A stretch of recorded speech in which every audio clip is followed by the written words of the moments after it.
You just met someone new. Maybe it was a job interview.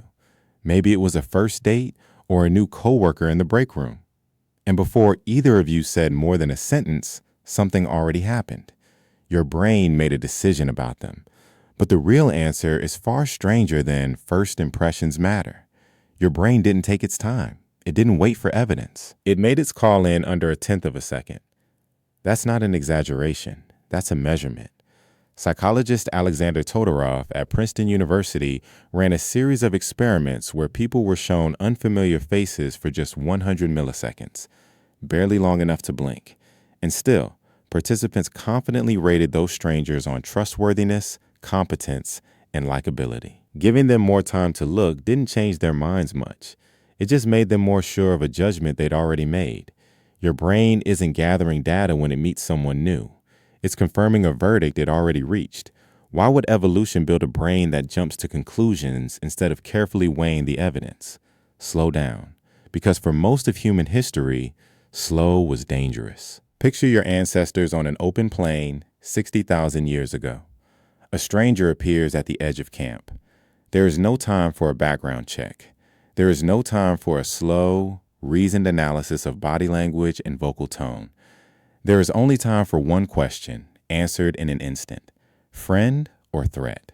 The humans who paused too long to figure that out didn't always get a second chance. The ones who survived were the ones whose brains had already built a fast, automatic system for sizing up strangers. That system didn't disappear when civilization arrived. It just started firing at people who are, statistically, almost never a threat at all. A barista, a blind date, a new manager introducing themselves on a video call. Your brain doesn't know the difference. It runs the same ancient program either way. This fast judgment even has a name in psychology. Researchers call it thin slicing, a term popularized by psychologist Nalini Ambady at Tufts University. In one of her most cited studies, she showed people silent video clips of college professors teaching, clips as short as 2 seconds, no sound, no context, just gesture and expression. And from those 2-second slices, viewers' ratings of the professor's effectiveness closely matched the evaluation students gave after an entire semester in that professor's class. A few seconds of nonverbal information carried almost the same weight as 15 weeks of lived experience. Think about what that means. You are not slowly building an opinion of someone across your first conversation. You built most of it before they finished their first sentence. So what exactly is your brain measuring in that split second? Not what they say, not even really what they look like, in the way you'd consciously describe it. It's reading signals you were never taught to look for: the angle of their eyebrows, the symmetry of their face, how quickly they smile, and whether that smile reaches their eyes. Psychologist Paul Ekman spent decades studying these microsignals, cataloging how the muscles of the human face reveal emotion in flashes lasting a fraction of a second, often faster than the person showing them is even aware of. Your brain has been trained across a lifetime and across a species to catch those flashes without you noticing you caught them. Here's the twist. This ancient radar wasn't built to find out if someone is a good person.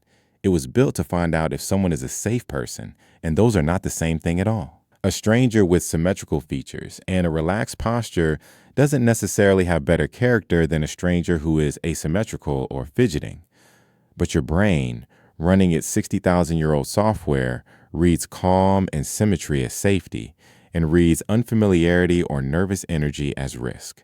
This is why so much research on first impressions turns up an uncomfortable pattern. People judged as more trustworthy-looking in split-second studies aren't actually more trustworthy in real life.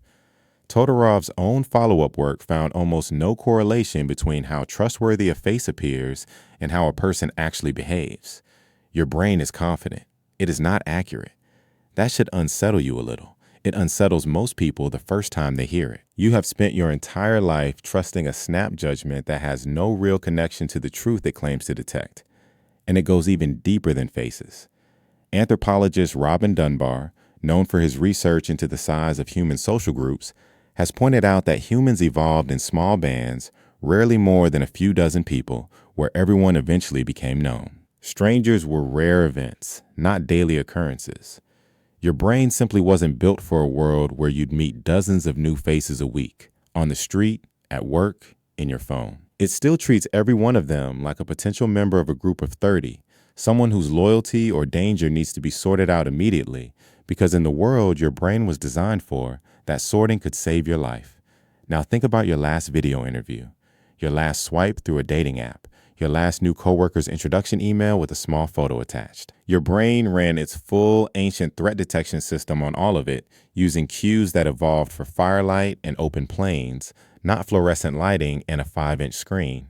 Here's where it gets even stranger. Studies on speed dating, including work led by psychologist Paul Eastwick, found that people's stated preferences about what they want in a partner barely predicted who they were actually drawn to in person.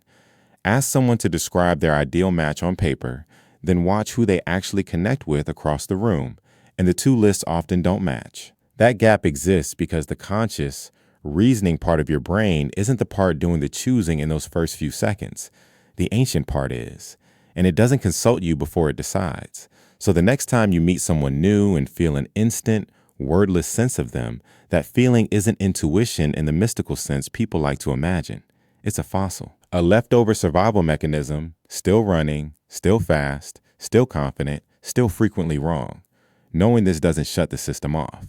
You cannot switch off 60,000 years of wiring by reading about it, but it can change what you do with the verdict your brain hands you. When you feel an immediate pull toward someone or an immediate unease, you can notice that reaction without obeying it instantly. You can hold it the way you'd hold a rumor. Possibly true. Possibly just an old reflex firing at the wrong target. This matters more than it might seem because those split-second judgments quietly shape enormous decisions. Who gets hired? Who gets a second date? Who gets believed in a courtroom? Researchers studying hiring interviews have found that decisions are frequently made within the first few minutes, sometimes the first minute, with the rest of the conversation spent unconsciously gathering evidence to justify a call the interviewer's brain already made. The interview isn't really an evaluation. For long stretches of it, it's a confirmation. There is something almost humbling in this. You like to think of yourself as a careful judge of character, someone who takes time, who withholds conclusions until the evidence is in. But your brain has already been making the call before your careful, conscious mind even sits down at the table. The most ancient part of you gets there first, every time. So the next time you shake someone's hand, or watch their face light up on a screen, or catch their eyes across a room for the first time, pay attention to how fast your mind seems to already know something about them. That certainty isn't wisdom arriving early. It's an alarm system built for a world that hasn't existed for tens of thousands of years, still doing its job on people who mean you no harm at all. You just met someone new, and somewhere behind your eyes, a hunter-gatherer already decided whether to trust them.